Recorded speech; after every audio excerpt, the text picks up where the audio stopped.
classes.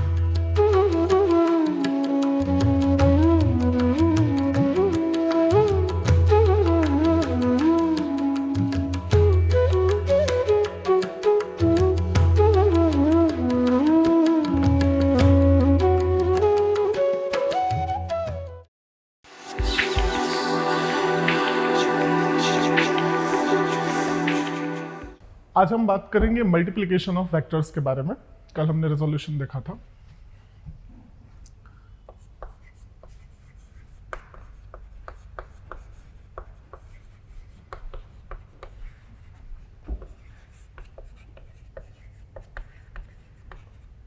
Multiplication of vectors.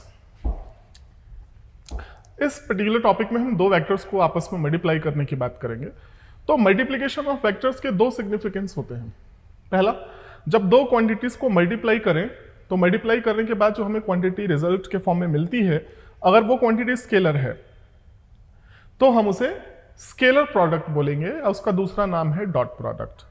और अगर दो वेक्टर क्वांटिटीज को मल्टीप्लाई करने के बाद जो क्वांटिटी हमें मिलती है वो वेक्टर क्वांटिटी है तो फिर हम उसे वेक्टर प्रोडक्ट का नाम देंगे या फिर क्रॉस प्रोडक्ट का नाम देंगे।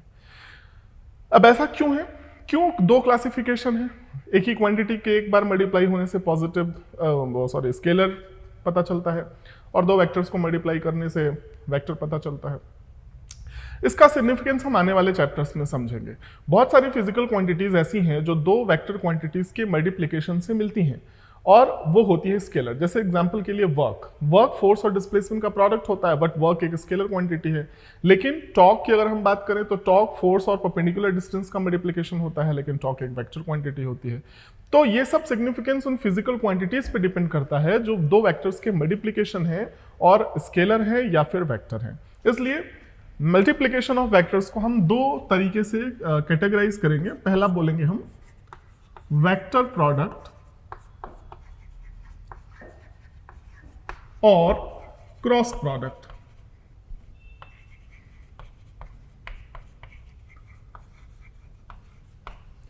दूसरा हम बोलेंगे स्केलर प्रोडक्ट।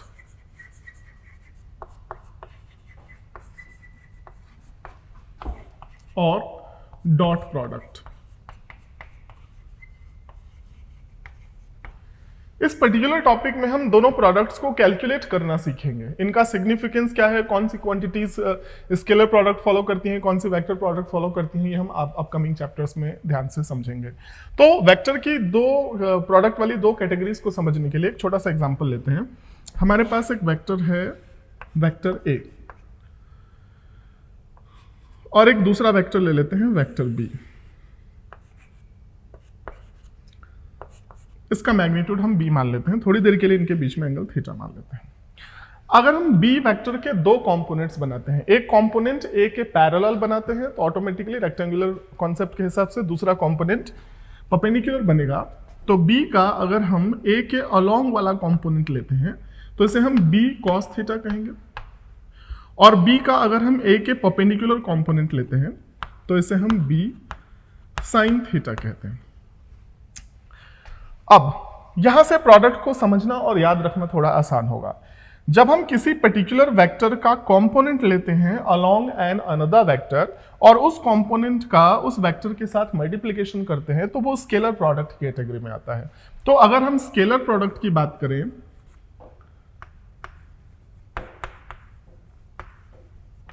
तो इसे रिप्रेजेंट करने का तरीका होता है a डॉट b, या हम डॉट का यूज करते हैं। तो जैसा कि हमने अभी समझा कि जब b का a के अलोंग कंपोनेंट लेते हैं that is b cos theta और उसे a के साथ मल्टीप्लाई कर देते हैं तो हमें मिलेगा a multiplied by b cos theta. इसे ऐसा भी लिखा जा सकता है a cos theta multiplied by b।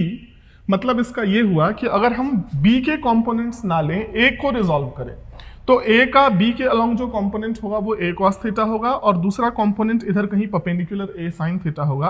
तो अलोंग वाले कंपोनेंट को अगर हम मल्टीप्लाई करते हैं तो वो स्केलर प्रोडक्ट की कैटेगरी में आएगा और इसे सिंपली ab cos थीटा भी लिखा जा सकता है। वही जो दूसरा कंपोनेंट है हमारे पास जो कि परपेंडिकुलर है, बी का perpendicular component b sine theta, a की जो परपेंडिकुलर है, तो अगर बी के परपेंडिकुलर कंपोनेंट से ए को मल्टीप्लाई करते हैं तो ये वेक्टर प्रोडक्ट की कैटेगरी में आएगा। वेक्टर प्रोडक्ट, इसे हम क्रॉस से रिप्रेजेंट करते हैं, ए क्रॉस बी, और इसे कुछ इस तरह से लिखा जा सकता है, जैसे ए बी साइन थीटा बन गया था वैसे ही ये ए बी कॉस थीटा बन गया था, वैसे ही ये बन जाएगा ए बी साइन थीटा। अब यहां पर एक छोटा सा चेंज है, क्योंकि ए क्रॉस बी जो है वो एक वेक्टर प्रोडक्ट को रिप्रेजेंट करता है, और ये जो प्रोडक्ट है वो एक वेक्टर क्वांटिटी होनी चाहिए। तो ए बी साइन थीटा तो मैग्नीट्यूड हो गया, इसके पास एक डायरेक्शन भी होना चाहिए, अभी हम डायरेक्शन के बारे में भी बात करेंगे। तो a B sine theta magnitude को डायरेक्शन प्रोवाइड करने के लिए हमें एक यूनिट वेक्टर का यूज करना पड़ेगा, जिसके लिए हम यहां पर एक एन कैप वेक्टर का यूज कर लेते हैं। तो N cap is a unit vector along the cross product of vector A and vector B, while A B sine theta represents the magnitude of A cross B. तो ये scalar product और vector product की fundamental definition हो गई, fundamental equation हो गई, इसे note कर सकते हैं।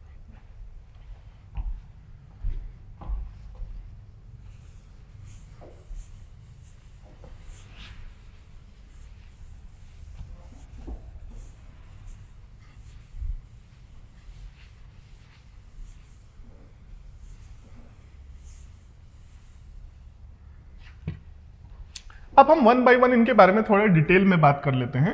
तो हम सबसे पहला लिख लेते हैं वेक्टर प्रोडक्ट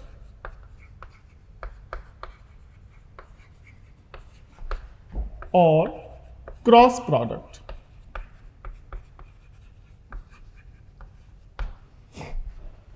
फिर से वही हम एक वेक्टर ले लेते हैं वेक्टर ए, और एक दूसरा वेक्टर ले लेते हैं वेक्टर बी, और इनके बीच में एंगल हमारे पास है थीटा। अगर हम क्रॉस प्रोडक्ट की बात करेंगे तो दोनों में से किसी एक वेक्टर का परपेंडिकुलर कंपोनेंट लेंगे जो दूसरे वाले वेक्टर के परपेंडिकुलर होगा। कहने का मतलब अगर हम b को रिजॉल्व करते हैं तो b के परपेंडिकुलर कंपोनेंट की बात करेंगे, और b का perpendicular component b sine theta के मैग्नीट्यूड का होगा, और a क्रॉस b लिखने के लिए a cross b is equal to A B sine theta multiplied by N cap होना चाहिए, where AB sin theta is the magnitude of cross product and n cap represents unit vector along the direction of their cross product। अब बात आती है n cap के direction की, या फिर हम यूं कहें कि A क्रॉस B के डायरेक्शन की। तो डायरेक्शन के लिए एक रूल है हमारे पास, जो दो वेक्टर्स का क्रॉस प्रोडक्ट होता है वो उन दोनों वेक्टर्स के साइमल्टेनियसली परपेंडिकुलर होता है। मतलब A क्रॉस B या फिर B क्रॉस A वो A के भी परपेंडिकुलर होगा और B के भी परपेंडिकुलर होगा, A और B दोनों के ही परपेंडिकुलर होगा। और ऐसा कब पॉसिबल है? अगर हम इस प्लेन में कोई परपेंडिकुलर वेक्टर ड्रॉ करते हैं तो वो परपेंडिकुलर A के तो हो जाएगा, बट वो B के परपेंडिकुलर नहीं हो पाएगा। B के अगर हम परपेंडिकुलर ड्रॉ करेंगे तो वो A के परपेंडिकुलर नहीं हो पाएगा। तो इसकी पॉसिबिलिटी है दोनों वेक्टर्स जिस प्लेन में हैं, अगर हम उस प्लेन के ही परपेंडिकुलर एक वेक्टर ड्रॉ कर देते हैं तो वो उन दोनों वेक्टर्स के क्रॉस प्रोडक्ट के डायरेक्शन को रिप्रेजेंट करेगा। एग्जाम्पल के लिए ये चौक यहां हमने ऐसे इसको लगाया, मतलब अगर वेक्टर A इस तरफ है, वेक्टर B इस तरफ है, तो इनका जो क्रॉस प्रोडक्ट होगा वो इस प्लेन के परपेंडिकुलर या तो बाहर की तरफ डायरेक्टेड होगा, या फिर ये जो वेक्टर है वो इस प्लेन के ही परपेंडिकुलर अंदर की तरफ भी डायरेक्टेड हो सकता है। यूनिकली हम डिसाइड करेंगे, रूल देखेंगे कि किस डायरेक्शन में इनका क्रॉस प्रोडक्ट आता है। तो A क्रॉस B का डायरेक्शन इस प्लेन के परपेंडिकुलर आउटवर्ड डायरेक्शन में और इस प्लेन के परपेंडिकुलर अंदर की तरफ हो सकता है। और भी एग्जांपल से हम समझ सकते हैं, अगर ये हॉरिजॉन्टल प्लेन में हमारे पास दो वेक्टर्स हैं A और B, इस हॉरिजॉन्टल प्लेन में है, तो इनका जो क्रॉस प्रोडक्ट होगा वो इस हॉरिजॉन्टल प्लेन के परपेंडिकुलर या तो अपवर्ड डायरेक्शन में होगा या फिर डाउनवर्ड डायरेक्शन में होगा।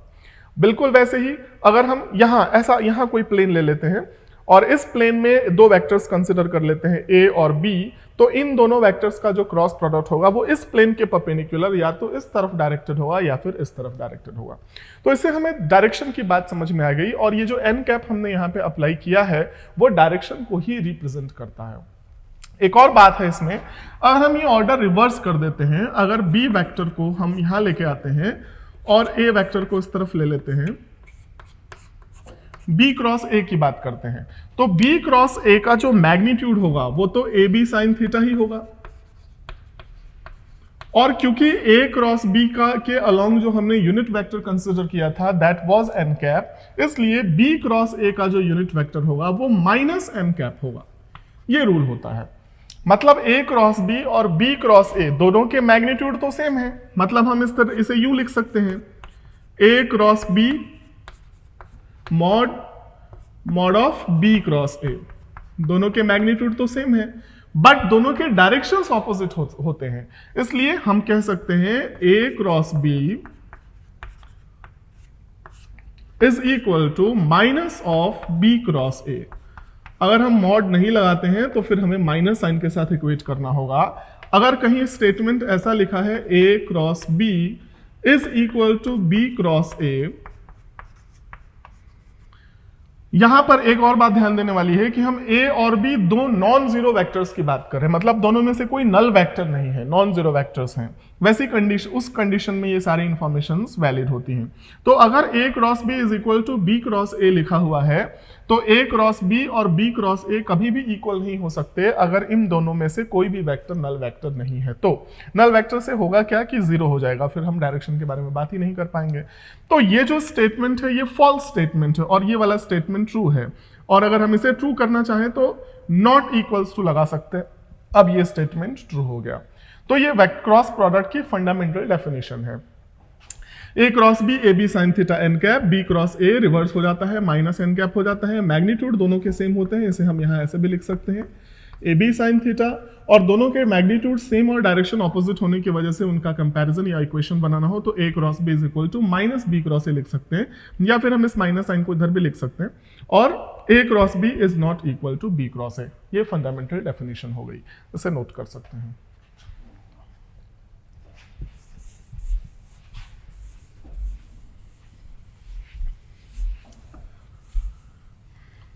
अब हम फिर से आते हैं डायरेक्शन से रिलेटेड बातों पर। ए क्रॉस बी का डायरेक्शन अभी हमने देखा कि ए और बी के प्लेन के परपेंडिकुलर होगा। ए और बी के प्लेन के परपेंडिकुलर दो पॉसिबिलिटीज होती हैं। अगर ए और बी इस प्लेन में है तो इस प्लेन के परपेंडिकुलर वेक्टर या तो आउटवर्ड होगा या फिर इनवर्ड होना चाहिए। तो वो यूनिकली किस डायरेक्शन में होगा इस बारे में हम एक रूल डेवलप करेंगे, और इसके मल्टीपल रूल होते हैं, बट हम जिस रूल को फॉलो करेंगे वो सबसे simple rule right hand curl rule होता है। इसमें हम अपने राइट हैंड्स का यूज करेंगे, तो इस बात को भी हम थोड़ा समझते हैं। अगर हमारे पास ये है वेक्टर ए और हमारे पास एक दूसरा वेक्टर यहां हमने प्लॉट कर लिया वेक्टर बी, ए और बी वेक्टर ये दोनों इस प्लेन में है। अगर हम ए क्रॉस बी का डायरेक्शन जानना चाहते हैं, डायरेक्शन हम जानना चाहते हैं ए क्रॉस बी का, तो हमें क्या करना चाहिए? तो ए क्रॉस बी का डायरेक्शन जानने के लिए जो सबसे पहले लिखा है उसमें उसकी तरफ उसके डायरेक्शन में हम राइट हैंड के 4 फिंगर्स को स्ट्रेच करेंगे। ए क्रॉस बी लिखा है, पहले कौन है ए, इसलिए राइट हैंड के 4 फिंगर्स को किधर स्ट्रेच करेंगे? ए की डायरेक्शन में, और कर्ल हम करेंगे बी की डायरेक्शन में। बी की तरफ हम ऐसे घुमा देते हैं, तो ऐसे कर्ल करने से हमें जो थंब है वो बताएगा ए क्रॉस बी का डायरेक्शन। ए क्रॉस बी का डायरेक्शन आउटवर्ड डायरेक्शन में है। तो हम कह सकते हैं ए क्रॉस बी को अगर हम बोर्ड के प्लेन के परपेंडिकुलर ड्रॉ करना चाहते हैं तो हम आउटवर्ड डायरेक्शन को डॉट से रिप्रेजेंट करते हैं। अगर हम ए क्रॉस बी को रिवर्स कर देते हैं, अगर हम बी क्रॉस ए की बात कर लेते हैं, तो बी क्रॉस ए का डायरेक्शन हम कैसे डिसाइड करेंगे? वैसे तो ए क्रॉस बी अगर हमें पता चल गया तो उसका opposite automatically B cross A that is inward direction में हो जाएगा। लेकिन राइट हैंड कर्ल रूल का अगर हम प्रैक्टिस करें तो बी की डायरेक्शन में, क्योंकि बी क्रॉस ए का डायरेक्शन बताना है हमें, इसलिए बी की डायरेक्शन में राइट हैंड के 4 फिंगर्स को स्ट्रेच करेंगे और ए की डायरेक्शन में हम कर्ल कर देंगे। तो बी क्रॉस ए का डायरेक्शन थंब रिप्रेजेंट करेगा जो बोर्ड के प्लेन के परपेंडिकुलर इनवर्ड डायरेक्टेड है, इससे हम क्रॉस से रिप्रेजेंट करेंगे। ये एक एग्जांपल है जो ये हमें समझने में हेल्प करता है। राइट हैंड का ही यूज करेंगे, ये राइट हैंड के लिए वैलिड है, लेफ्ट हैंड का यूज नहीं करेंगे। एक और एग्जांपल हम ले सकते हैं। हमारे पास ये वेक्टर बना लेते हैं वेक्टर ए और एक वेक्टर बना लेते हैं perpendicular to this plane vector B. यहां ए को हमने इस प्लेन में कंसिडर किया है जबकि बी वेक्टर को इस प्लेन के परपेंडिकुलर यू कंसिडर किया है। अब अगर हमें ए क्रॉस बी का डायरेक्शन बताना है, ए क्रॉस बी का डायरेक्शन, तो कैसे बताएंगे? तो ए क्रॉस बी का डायरेक्शन बताने के लिए वही रूल है, राइट हैंड के 4 फिंगर्स को हम ए की तरफ स्ट्रेच करेंगे और बी की तरफ कर्ल कर देंगे। तो अगर हम ए की तरफ यू स्ट्रेच करें, बी अंदर की तरफ डायरेक्टेड है, इसलिए बी की तरफ हम घुमा देते हैं, तो हम हमें अपवर्ड डायरेक्शन में ए क्रॉस बी बताता है सेम प्लेन में। क्योंकि अगर हम ए की बात ए क्रॉस बी की बात करें तो वो ए के परपेंडिकुलर होना चाहिए, तो ए के परपेंडिकुलर ऐसे भी हो सकता है और वो ऐसे भी हो सकता है। तो इसका आइडिया हमें ऐसे पता लग जाएगा, ए की डायरेक्शन में 4 फिंगर्स को स्ट्रेच किया, बी की तरफ हमने कर्ल कर दिया, thumb will represent the direction of A cross B.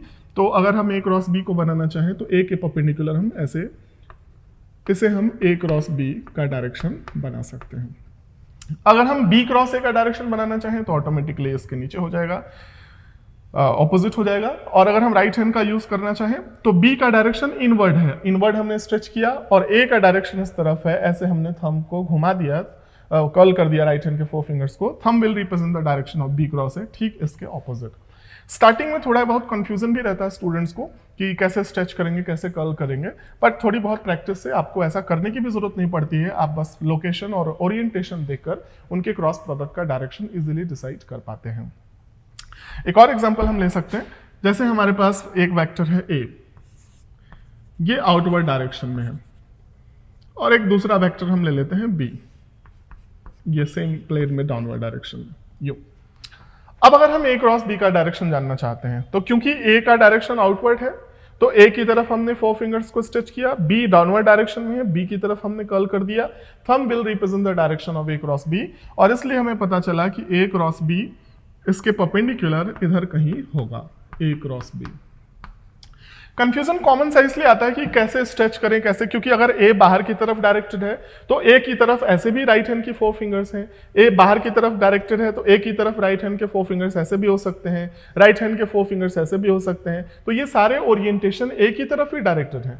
But एक कॉमन सेंस का हमें ध्यान रखना होता है कि राइट हैंड के 4 फिंगर्स को हम इस तरह से ही स्ट्रेच करेंगे कि हम दूसरे वाले वेक्टर की तरफ कर्ल कर पाए। अगर ए का डायरेक्शन आउटवर्ड है, हमने ऐसे आउटवर्ड स्ट्रेच किया, तो बी का डायरेक्शन बी के डायरेक्शन में हम कर्ल कर पाएंगे यूं। लेकिन अगर हम ए के डायरेक्शन में यू स्ट्रेच करें तो हम थोड़ा इम्प्रैक्टिकल होगा, बी के डायरेक्शन में कर्ल नहीं कर पाएंगे। तो ये थोड़ी प्रैक्टिस के बाद खुद ही डेवलप हो जाती है ए क्रॉस बी और बी क्रॉस ए के डायरेक्शन की बात। ये हो गई फंडामेंटल डायरेक्शन वाली बात, इसे नोट कर सकते हैं।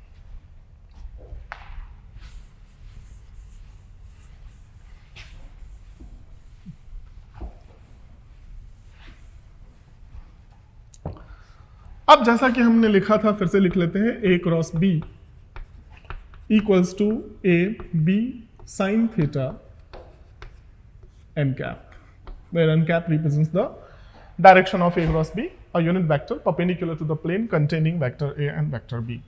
थोड़ा हम पहले मैग्नीट्यूड पे फोकस करें। अगर दो वेक्टर्स पैरेलल हैं, पैरेलल होने का मतलब for theta equals to 0 degree, या फिर एंटी पैरेलल है, थीटा इक्वल्स टू 180 डिग्री। तो 0 से 180 के बीच में दो वेक्टर्स के बीच में एंगल पॉसिबल है, हमने दोनों एंगल्स को कंसीडर किया 0 और 180, क्योंकि साइन 0 भी 0 होता है और साइन 180 भी 0 होता है। तो ऐसे कंडीशन में ए क्रॉस बी का मैग्नीट्यूड जो है वो मिनिमम होगा, और ये मिनिमम मैग्नीट्यूड 0 होता है। मतलब पैरेलल वेक्टर्स के लिए अगर वेक्टर ए इस तरफ डायरेक्टेड है, वेक्टर बी भी इस तरफ डायरेक्टेड है, और एंटी पैरेलल वेक्टर्स का मतलब हुआ वेक्टर ए इस तरफ डायरेक्टेड है और ठीक इसके ऑपोजिट वेक्टर बी डायरेक्टेड है। ऐसी दो कंडीशंस में ए क्रॉस बी का मैग्नीट्यूड जो है वो 0 होता है, मतलब एक नल वेक्टर होता है जिसका डायरेक्शन डिफाइंड नहीं है और मैग्नीट्यूड 0 होता है। अगर हम इसके मैक्सिमम मैग्नीट्यूड की बात करें तो फिर से हमें फोकस करना पड़ेगा कि साइन थीटा की मैक्सिमम वैल्यू 1 होती है, और ये ऐसा कब कौन सी कंडीशन में होता है, जब थीटा की वैल्यू 90 डिग्री हो। तो जब थीटा 90 डिग्री होगा, मतलब जब दो वेक्टर्स म्यूचुअली परपेंडिकुलर होंगे, तो उनके क्रॉस प्रोडक्ट का मैग्नीट्यूड मैक्सिमम होगा। तो हम मैक्सिमम मैग्नीट्यूड के बारे में भी बात कर लेते हैं। For two perpendicular vectors,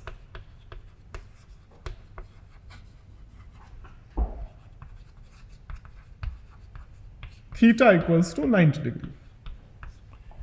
Perpendicular vectors, vector A straight, vector A and vector B, यूं हम ड्रॉ कर सकते हैं। इस कंडीशन में A क्रॉस B का मैग्नीट्यूड मैक्सिमम होता है और ये maximum magnitude A B sine 90, सिर्फ मैग्नीट्यूड की फिलहाल बात हो रही है, मतलब दोनों वेक्टर्स के मैग्नीट्यूड्स के प्रोडक्ट के इक्वल होता है। और इस तरह से हम कह सकते हैं कि 0 से बड़ा होता है या इक्वल होता है magnitude of A cross B, और साथ ही साथ ये less than magnitude of A into magnitude of B होता है। अपार्ट फ्रॉम दैट इनके बीच में सारी वैल्यूज होंगी। तो ये ए क्रॉस बी से रिलेटेड एक बेसिक सी डेफिनेशन है, इसे नोट कर सकते हैं।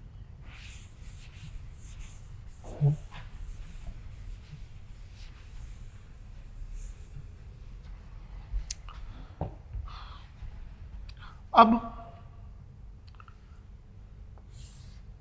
हम यहां एक एक्स एक्सिस प्लॉट कर लेते हैं। ये एक्स एक्सिस है हमारे पास, ये वाई एक्सिस है,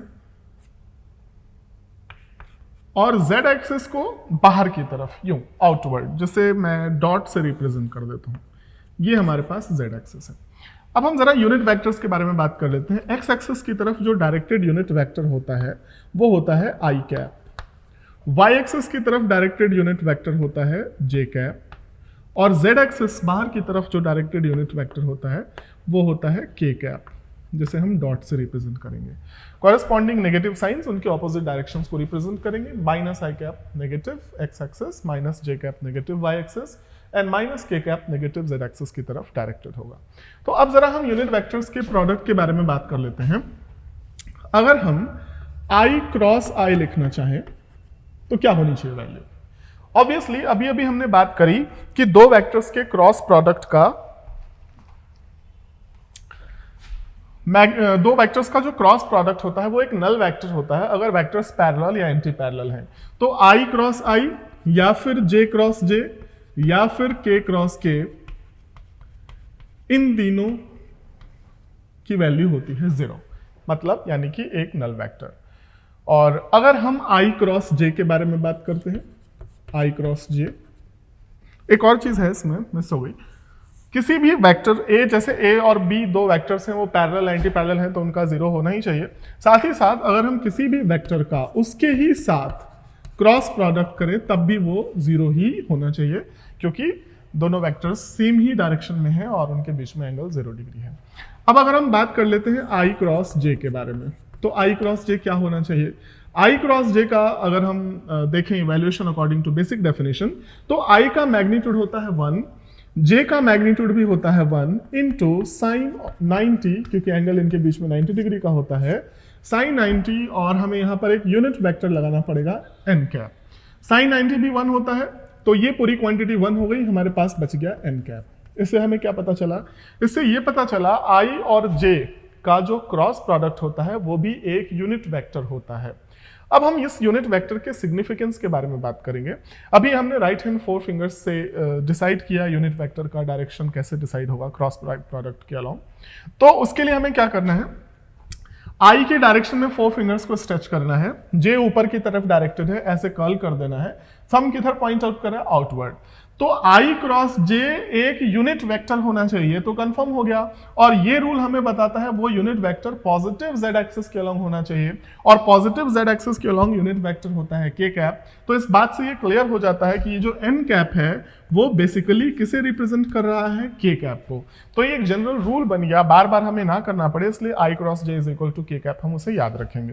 अगर हम इस ऑर्डर को रिवर्स कर देते हैं, मतलब जे को पहले लिख लेते हैं, आई को बाद में लिख लेते हैं, तो इसे हमें माइनस के कैप लिखना पड़ेगा, क्योंकि वेक्टर्स कॉम्यूटेटिव लॉ को फॉलो नहीं करते हैं। अगर बिल्कुल वैसे ही हम जे क्रॉस के की बात करें, जे क्रॉस के भी एक यूनिट वेक्टर ही होना चाहिए, क्योंकि दोनों के मैग्नीट्यूड 1 है और इनके बीच में एंगल भी 90 है, साइन 90 की वैल्यू 1 होती है। राइट हैंड 4 फिंगर्स वाले रूल से हम इस एन कैप का डायरेक्शन, इसका सिग्निफिकेंस डिसाइड करेंगे। जे क्रॉस के, जे वेक्टर अपवर्ड डायरेक्शन में है, के क्योंकि बाहर की तरफ है, तो हमने राइट हैंड के 4 फिंगर्स को जे की तरफ स्ट्रेच किया सो दैट कि हम के की तरफ कर्ल कर पाए। और अगर हम इसको यूं कर्ल करेंगे then thumb will represent the direction of their cross product, और इस डायरेक्शन में जो है हमारे पास एक्स एक्सिस है जिसके अलोंग यूनिट वेक्टर आई कैप होता है। और इससे ये बात कंफर्म हो गई कि यहाँ पर ये जो एन कैप है वो आई कैप को रिप्रेजेंट करता है, जे क्रॉस के आई कैप होता है और अगर हम ऑर्डर रिवर्स कर देते हैं, k क्रॉस j की बात कर लेते हैं, तो ये माइनस आई कैप हो जाएगा। बिल्कुल वैसे ही k क्रॉस i की बात कर लेते हैं। k क्रॉस i भी एक यूनिट वेक्टर होना चाहिए। k cross i unit vector के किस डायरेक्शन को रिप्रेजेंट करेगा? हम राइट हैंड के 4 फिंगर्स को k की डायरेक्शन में स्ट्रेच करेंगे। k इस तरफ हमने स्ट्रेच किया, I इधर डायरेक्टेड है, ऐसे हमने कर्ल कर दिया। Thumb will represent the direction of their cross product, और ये जो डायरेक्शन है वो y एक्सिस के अलोंग है, जिसे हम j कैप कहेंगे। इस तरह से हमें पता चला k cross i j cap होता है, और अगर हम i क्रॉस k की बात कर लें तो ये माइनस j कैप को रिप्रेजेंट करेगा। तो ये एक याद रखने वाली बात है, और क्वेश्चंस की प्रैक्टिस के साथ ऑटोमेटिकली ये बातें हैबिट में आ जाती हैं, तो कोई एक्स्ट्रा एफर्ट डालने की ज़रूरत नहीं पड़ती है। फिर भी इनिशियली इन चीज़ों को याद रखने के लिए हम एक साइक्लिक रिप्रेजेंटेशन कर सकते हैं। इसे आप कॉपी कर सकते हैं।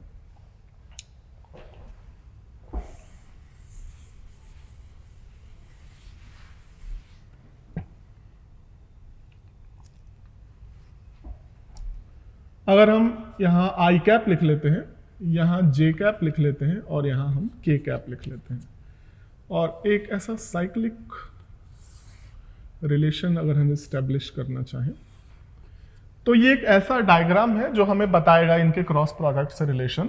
आई क्रॉस जे के हो गया, जे क्रॉस के आई हो गया, के क्रॉस आई जे हो गया। इस तरह से साइकिल के डायरेक्शन में अगर हम फॉलो करेंगे तो पॉजिटिव मिलेगा हमें। अगर हम रिवर्स करें j क्रॉस i तो माइनस के होना चाहिए। अगर हम इस साइकिल के ऑपोजिट डायरेक्शन में ट्रैवल करें, j क्रॉस i माइनस के होना चाहिए, i cross k minus j होना चाहिए, and k cross j minus i cap होना चाहिए। तो इस साइक्लिक ऑर्डर से इनिशियली हम इसको याद रखने में हेल्प ले सकते हैं। इसे भी कॉपी कर सकते हैं।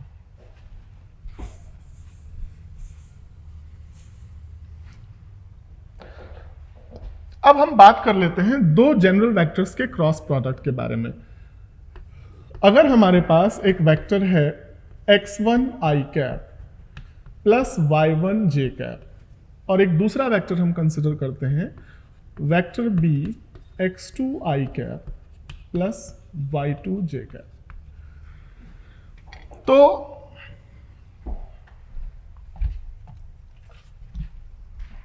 अगर हम a क्रॉस b डिसाइड करना चाहते हैं इन दो वेक्टर्स की हेल्प से, तो हमें क्या करना चाहिए?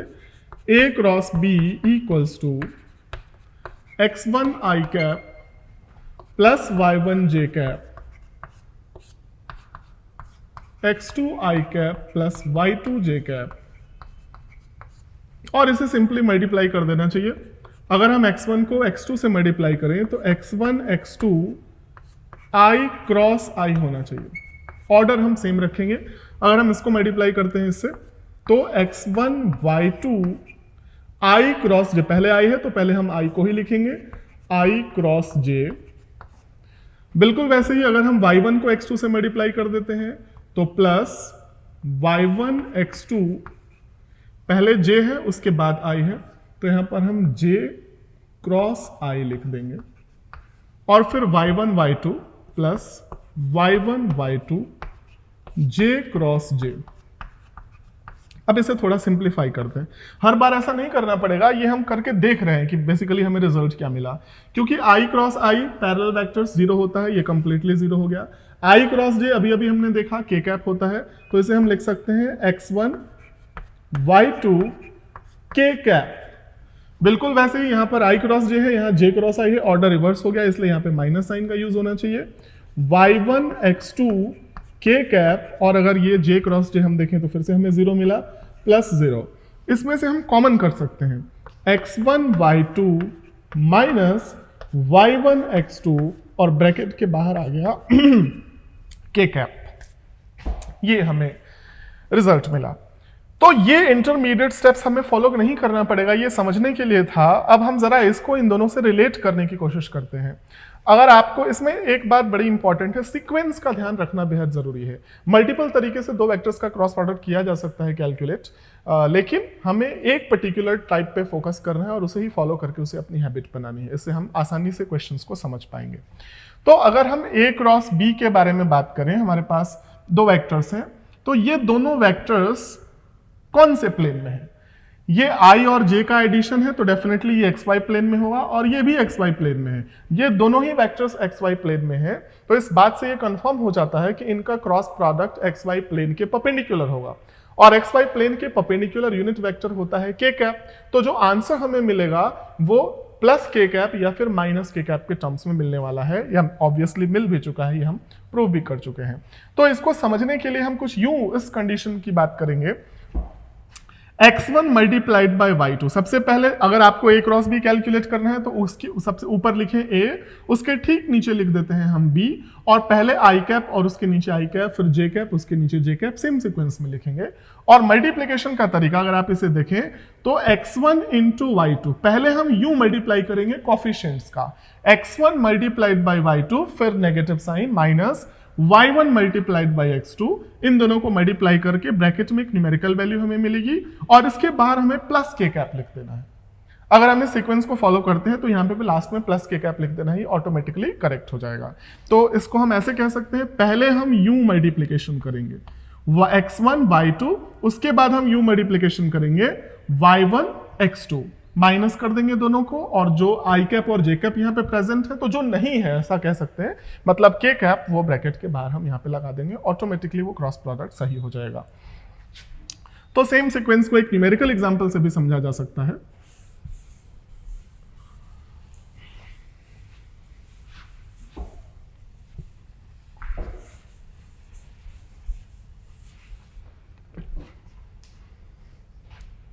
अगर हमारे पास वेक्टर है, vector a equals to 4i cap plus 5j cap, vector b equals to 2i cap plus 3j cap, और हमें a क्रॉस b के बारे में बात करना हो, अगर हमें इसका मैग्नीट्यूड डिसाइड करना हो तो हमें क्या करना चाहिए।